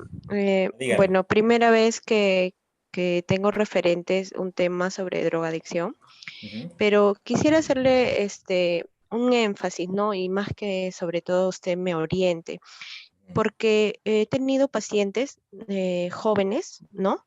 En este caso de que prácticamente como que ¿cómo se le puede decir? Como que me dicen, ¿no? De que con esto de la droga ya permitida, se puede decir, como la marihuana, Claro. ¿no? Que no es dañina, que la usan para tantas cosas. Yo también busco información y yo le digo que no, pues no, que es droga, que sí se usa para métodos medicinales, ¿no? Claro, Pero claro. que no es permitido en algunos países, menos aquí, bueno, en Perú, ¿no? Y en la ciudad donde yo radico. Creo que en Sudamérica solo en Uruguay actualmente, ¿verdad? Sí, pero esta sobreinformación, creo yo, sobre todo en los jóvenes, ¿no? Que altera en ellos la información y que creen que están haciendo bien, ¿no? En estos casos, por ejemplo, tengo un joven, ¿no? Que es un paciente mío, que no quiere no quiere entender, se podría decir, de que le está haciendo un daño, tanto psicológico y como se dice, la adicción, pues sigue, ¿no? Claro. Él dice que no, que ya lo dejó, los padres me dicen que lo quieren internar aquí en la ciudad de Ica. Es muy difícil encontrar, y más ahora con la pandemia, ¿no? ¿Usted cree que con una medicación, en este caso el joven es un DJ, ¿no? Que es lo más Lo que quiere decir, difícil. el entorno lo favorece, claro. Exactamente, ¿no? Yo creo que ahorita, como le digo, los padres estamos en un medio, con esto de la pandemia, que se podría sobrellevar con psicoterapia y dos, con psicofármacos, ¿no? Pero con un psiquiatra para que lo pueda apoyar en ese aspecto, porque aquí ahorita no hay un lugar donde pueda él llevar pues todo ¿Qué esto, edad ¿no? tiene él? Él tiene 24. Ajá, ¿y cuánto tiempo lleva de consumo Según mm, él lo que me da referencias, permanente de marihuana? eh, más o menos será pues 4 años, Ujú. 4 años más o menos que él dice que no es casi diario, pero sí, pues, ¿no? Y que él lo ve que no le hace daño y estas cosas. Lo que yo también tenía con este caso es de que me he enterado después ya con los padres, ¿no? Es que su papá también ha consumido en algún momento, pero no me especificó si marihuana mismo o algunas, pero me dijo que él en algún momento de su vida también ya de adulto ha consumido y él me dice, no, tal vez es mi culpa. Y yo le digo, que si ha sido el consumo en el tiempo de que lo han concebido o más o menos en esa edad, y me dice que no, que ya el joven ya había nacido. Entonces, ¿usted cree que en este tipo de casos, y el papá lo dejó de un día para otro, dice él, ¿no? Lo que es la Claro, adicción. claro. Entonces, ¿usted cree que con el hijo pueda llegar? O sea, yo siento que los padres también, de cierta manera, no quieren apoyarme. El joven vive con sus papás. Sí, es soltero, vive con Ya, ellos, tiene y yo 24 siento años. más que los padres como que siento un bloque con Vaya, ellos, ¿no? Como que sí. diciéndome, yo lo superé porque él no, algo así, Ajá, pero ellos no se claro. dan cuenta que el entorno también de su hijo es lo que les Sí, afecta, ¿no? Entonces, claro, eso vaya. era más Ujú. mi pregunta, porque es la primera vez en realidad que he tenido un caso como este, con drogadicción o drogas, y por Ujú. eso entré en el taller con usted para adquirir más Ok, información. ok, Muchas vaya, mire. gracias. Bueno, ok, estupendo, Catherine. Por lo que comenta, no veo la necesidad de psiquiatra, no veo la necesidad de medicación. ¿Por qué? Porque no parece tener una dependencia física extrema. ¿Ya? Además, con el cannabis no es tan frecuente tener una dependencia física extrema, distinto si fuera cocaína, heroína. Bueno, además él puede pasar, en realidad puede pasar días sin consumir y no se muere, o sea, no siente que se muere. Entonces no veo que se necesite más algo médico o biológico propiamente dicho. Lo que me parece que sí es indispensable, indispensable es el trabajo con los padres, el trabajo con la familia. Y en ese sentido, sí, la animo a buscar información y literatura que hable de las familias drogodependientes, que es un enfoque sistémico familiar sobre esto. ¿Ya? Esto es bien interesante y muy importante. ¿Por qué? Porque probablemente sea el entorno el que esté favoreciendo, ya sea el estímulo discriminativo que representa la ocasión del consumo. Y en ese sentido, a mí me parece que es necesario trabajar con los padres. Luego, en el trabajo con el joven, a mí me parece también que es importante resaltarle al paciente los aspectos de salud, más que los aspectos morales, que él puede pensar eso. Y además, como es DJ, se mueve en un ámbito, supongo, de fiesta, diversión y todo lo demás. Entonces, hacer referencia al aspecto de sanitario, es decir, de salud. ¿Qué es lo que puede pasar si tú consumes esto tanto tiempo? Es decir, están estos riesgos, están estas situaciones, ¿ya? No es tanto el elemento de moral, social, de es malo. Yo a mis pacientes nunca les digo, me dicen, es que no es malo. Entonces yo les digo, yo no sé si es malo o bueno. Yo no soy sacerdote, no soy cura, no soy pastor, no soy experto en ética. Mi deber no es decirte si es malo o bueno. Tú tienes tu sistema de valores. Mi deber como profesional de salud es decirte si es sano o insano. Que es distinto. A nivel psicológico, a nivel físico, a nivel mental. Y a mí me parece que por cómo tú te comportas, no es sano. ¿Por qué? Porque no te relajas sin la droga. Estás adquiriendo una dependencia. Sientes que no te diviertes si no consumes. Ese es un problema. ¿O no te parece que es un problema? Entonces, si se enfatizan más esos aspectos sanitarios que morales, se trabaja por ahí, yo creo que es importante. Entonces, yo por ahí diría que había que hacerlo. No sé si le respondí, Catherine. Sí, sí, doctor, muchísimas gracias. Es más o menos lo que yo estaba pensando, pero como me da la orientación de buscar más para el enfoque de la familia, ¿no? Sí. Muchas gracias, muchas gracias. Ok, estupendo. Bueno, pues creo que ya estamos con el tiempo, ¿no?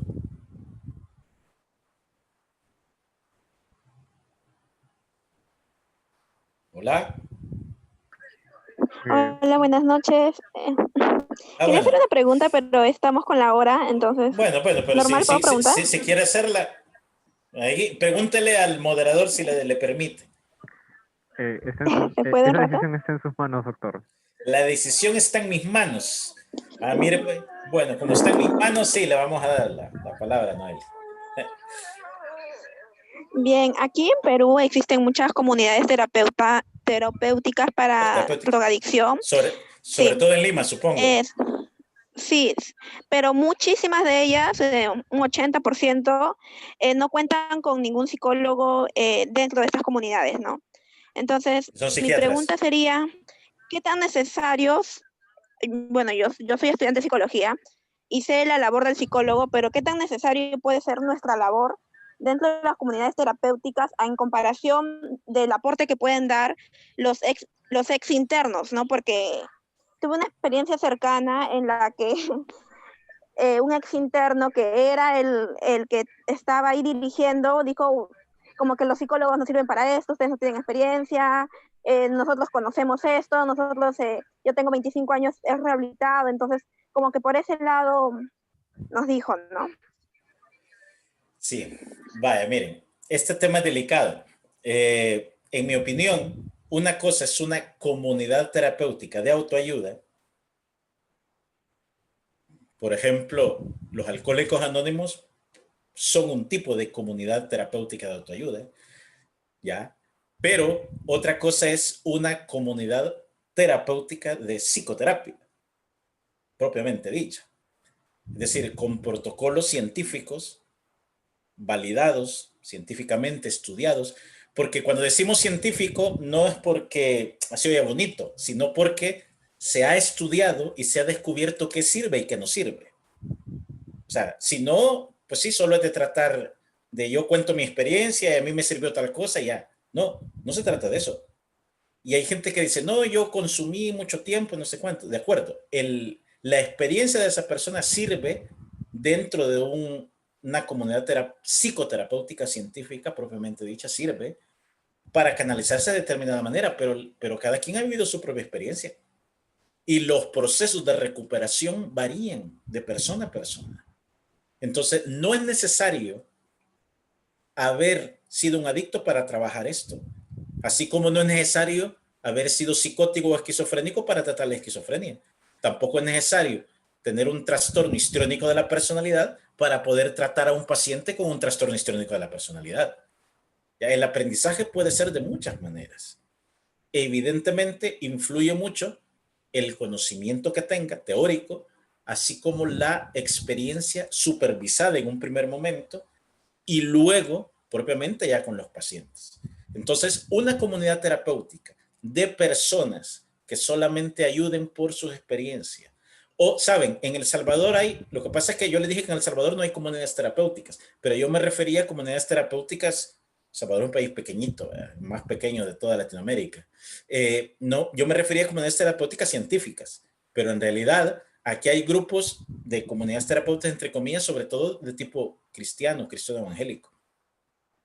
Hay varias, en donde hay pacientes que con adicciones entran, pero ahí utilizan recursos teológicos cristianos, la palabra de Dios, que Dios es fuerte, todo en Dios, todo en Dios. Y yo no digo que está mal, es una cuestión de valores. Si la gente quiere creer, de acuerdo, en Cristo, de acuerdo, pero ¿qué tal si el paciente es ateo? Entonces no. Primero tiene que ser cristiano para poder superar su conducta. Entonces ahí ya no sé yo si es lo más. Y luego, ¿cómo sabemos que funciona? No, entonces son otras cosas. Ya, entonces yo digo que esto es bien delicado. Lo mejor, en mi opinión, y además porque yo lo he vivido en mi formación, o sea, aquí, como les he dicho, aquí donde vivo en mi país, en El Salvador, la realidad es bien distinta. Aquí no hay comunidades terapeutas científicas, pero yo sé cómo funcionan porque lo viví en los 4 años que viví en España. Es diferente y es una cosa maravillosa, está bien protocolizado. Las cosas no solo se hacen ahí, como uno quiere. Hay revistas internacionales de toxicomanías, de adicciones. Entonces, en donde uno ve lo que funciona y lo que no. ¿Ya? Entonces, esto tomémoslo en cuenta. ¿Ok? En mi opinión, esos pueden ayudar, pero no tienen la eficacia que tiene una comunidad terapéutica científica, sin lugar a dudas. Ok, muchas gracias. Ok.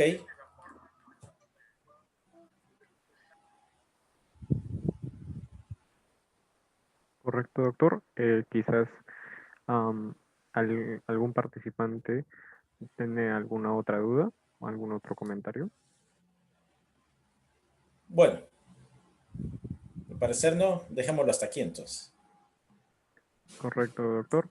Bien, estimado público presente, estimados participantes, agradecemos su participación en todas las conferencias y el taller del día de hoy, lunes 30 de noviembre, de la sala número 2, Luis Estrada de los Ríos, del 19º Congreso Nacional y 9º Internacional de Psicología organizado por el Colegio de Psicólogos del Perú. Invitamos cordialmente a todo el público presente a seguir participando en las conferencias y talleres de las diferentes salas que tenemos para el día de mañana, las cuales comienzan a las 8:30 am. Sin otro particular, culminamos con las ponencias y el taller de hoy. Además, agradecemos al doctor Wilber Castellón por su participación y colaboración con el Congreso de Psicología organizado por el Colegio de Psicólogos del Perú, presentando el taller Psicoterapia Integradora para las Drogodependencias y las Adicciones. Hasta una nueva oportunidad, doctor. Muchas gracias.